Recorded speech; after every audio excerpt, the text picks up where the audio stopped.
तो दोस्तों आज हो गई है 13 अक्टूबर और जो बड़ी खबरें हैं मुख्य समाचार हैं एक एक करके चलेंगे। तमाम बेहद बड़ी अपडेट्स आप तक आगे इसी वीडियो के माध्यम से पहुंचाएंगे। तो वहीं दोस्तों खबरों की तरफ चलने से पहले आप लोगों से एक छोटा सा निवेदन है कि अगर आप लोग भी यूपी के विधानसभा चुनाव में सत्ता परिवर्तन की लहर को देखते हैं तो अभी इस वीडियो को लाइक कीजिएगा, चैनल को सब्सक्राइब करके बेल के आइकन को जरूर दबाइएगा दोस्तों, और कमेंट बॉक्स में किसानों के समर्थन में कमेंट करना बिल्कुल भी मत भूलिएगा। जय जवान जय किसान। तो आइए दोस्तों पहली बड़ी खबर आप लोगों को बताते चलें। केंद्रीय गृह राज्य मंत्री अजय मिश्रा टेनी को बर्खास्त और गिरफ्तार नहीं किया तो होगा बड़ा आंदोलन। लखीमपुर में राकेश टिकैत का ऐलान आप लोगों को बताते चलें। भारतीय किसान यूनियन के नेता राकेश टिकैत ने लखीमपुर खीरी में शहीद किसानों की अंतिम अरदास में कहा है कि अगर केंद्रीय गृह राज्य मंत्री अजय मिश्रा टेनी को बर्खास्त और गिरफ्तार नहीं किया गया तो किसान बड़ा आंदोलन करेंगे जिससे ये सरकारें हिल जाएंगी।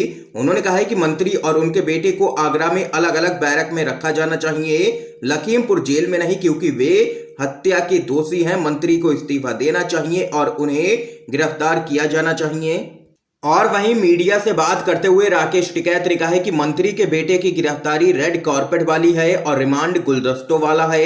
किसी पुलिस अधिकारी में पूछताछ करने की हिम्मत नहीं है। मंत्री और उनके बेटे पर 3 अक्टूबर की उस घटना का आरोप है जिसमें 4 किसानों को एसयूवी से कुचल दिया गया था, जिसको लेकर के राकेश टिकैत ने ऐलान कर दिया है कि आने वाले समय में जल्द ही एक बड़ा आंदोलन शुरू किया जाएगा। ये यहां पर राकेश टिकैत ने ऐलान किया है। दोस्तों एक और बड़ी खबर आप लोगों को बताते चलें।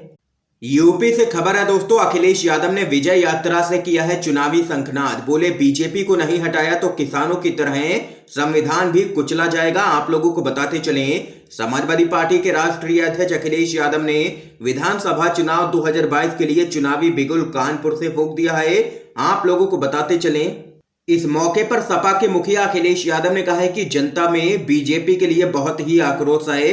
सपा के राष्ट्रीय अध्यक्ष ने रथ पर सवार होने के बाद यहां पर हाथ हिलाते हुए सभी का अभिनंदन किया है, तो कार्यकर्ताओं ने जोरदार नारेबाजी की है अखिलेश यादव के समर्थन में। इस दौरान अखिलेश यादव ने कहा है कि कानपुर के बंद कारखाने रोजगार के अवसर भी पैदा हों, युवाओं को रोजगार मिले, इसके लिए समाजवादी काम करेंगे। उन्होंने कहा है कि कानपुर इसलिए भी प्रमुख है क्योंकि बड़ा औद्योगिक शहर है। कानपुर में समाजवादियों ने बहुत विकास किया है।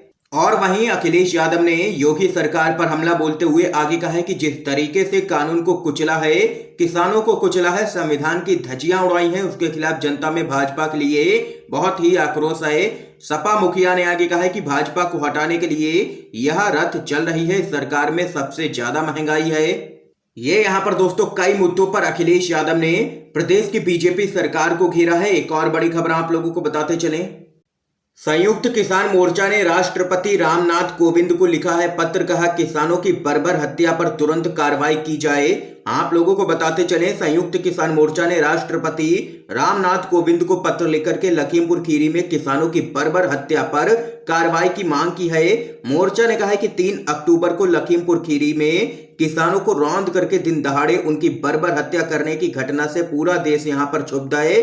और वहीं केंद्रीय गृह राज्य मंत्री अजय मिश्रा टेनी के बेटे और उसके गुंडे साथियों ने जिस बेखौफ तरीके से यह कातिलाना हमला किया है वह यूपी और केंद्र सरकार की एक गहरी साजिश दिखाता है। वह पहले ही किसानों के खिलाफ भड़काऊ और अपमानजनक भाषण देकर के इस हमले की भूमिका बना चुके थे।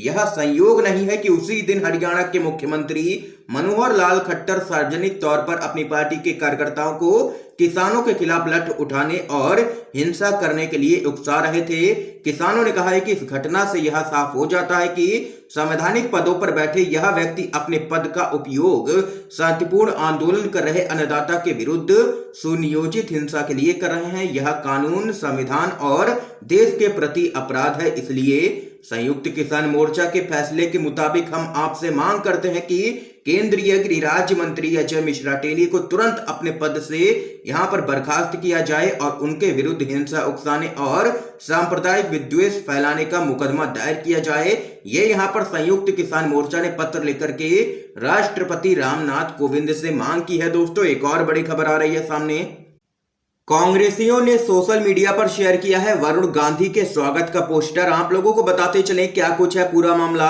बीजेपी के सांसद वरुण गांधी किसानों को लेकर के लगातार अपनी ही सरकार को चुनौती देते हुए दिख रहे हैं। इस बीच कांग्रेस के नेताओं ने उनके स्वागत पोस्टर लगा दिए हैं। दरअसल वरुण गांधी के कांग्रेस में जाने की लगातार अटकलें हैं। ऐसे में यूपी के प्रयागराज में कांग्रेस नेताओं ने कुछ पोस्टर्स बना करके सोशल मीडिया पर वायरल कर दिए हैं। वरुण गांधी के स्वागत पोस्टर में लिखा है, दुख बड़े दिन बीते रे भैया अब सुख आयो रे। इसमें वरुण गांधी के साथ साथ कांग्रेस अध्यक्ष सोनिया गांधी का भी फोटो है दोस्तों। इस बीच एक और अपडेट की तरफ चलते हैं। जम्मू कश्मीर में मुठभेड़ पर बोली है शिवसेना, सैनिकों की मौत का 5 गुना बदला लिया जाना चाहिए। आप लोगों को बताते चलें, जम्मू कश्मीर में एक मुठभेड़ में सेना के 5 जवानों के शहीद होने के एक दिन बाद शिवसेना ने कहा है कि आतंकवादियों के साथ आमने सामने की लड़ाई में सैनिकों की मौत का 5 गुना बदला लिया जाना चाहिए। शिवसेना के मुखपत्र सामना के एक संपादकीय में दावा किया गया है कि जम्मू कश्मीर को दिए गए विशेष अधिकारों को छीनने वाले अनुच्छेद 370 के विशेष प्रावधानों को रद्द करने के बाद से पाकिस्तान के हमदर्दों का यहां पर हौसला बढ़ा है। इसमें कहा गया है कि आतंकवादी ऐसा माहौल बनाने की कोशिश कर रहे हैं जहां दूसरे धर्म के लोग घाटी में प्रवेश ही ना कर सकें। और वहीं इसी पूरे मामले पर लोगों ने यहां पर प्रधानमंत्री मोदी को भी घेरा है। एक यूजर ने यहां पर ट्वीट करते हुए कहा है कि किसानों के बाद जवानों की शहादत भी भूल गए हैं क्या प्रधानमंत्री मोदी जी? क्योंकि आप लोगों को बताते चले, जवानों की शहादत पर मोदी ने नहीं किया ट्वीट, जिसको लेकर के लगातार उनको यहां पर ट्रोल किया जा रहा है। और लोगों का कहना है कि किसान यहां पर जब लखीमपुर खीरी में मारे गए तब भी पीएम मोदी ने एक भी ट्वीट नहीं किया, और अब यहां पर जम्मू कश्मीर में 5 जवान शहीद हुए हैं, फिर भी प्रधानमंत्री मोदी चुप्पी साधे बैठे हुए हैं। ये यहाँ पर दोस्तों बड़ी खबर है। इस खबर पर आप लोगों की क्या कुछ राय है जरूर बता सकते हैं कमेंट बॉक्स में। अगली अपडेट की तरफ चलते हैं। इस बड़े नेता ने राहुल गांधी को अध्यक्ष बनाने की कर डाली है मांग। पार्टी को CWC बैठक के फैसले का इंतजार है। आप लोगों को बताते चलें, कांग्रेस के G23 समूह के नेताओं की ओर से पार्टी के भीतर संवाद की मांग किए जाने और हाल के महीनों में कई नेताओं के द्वारा यहां पर पार्टी छोड़ने को लेकर के कांग्रेस कार्य समिति की बैठक 16 अक्टूबर को बुलाई गई है।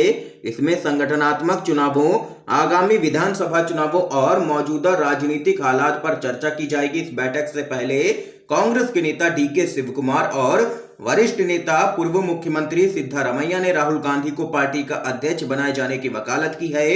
कर्नाटक कांग्रेस के अध्यक्ष DK शिवकुमार ने कहा है कि कार्यकर्ताओं की यही मांग है कि राहुल गांधी कांग्रेस अध्यक्ष का पद यहां पर संभालें। इस बीच एक और बड़ी खबर आप लोगों को दोस्तों बताते चलें।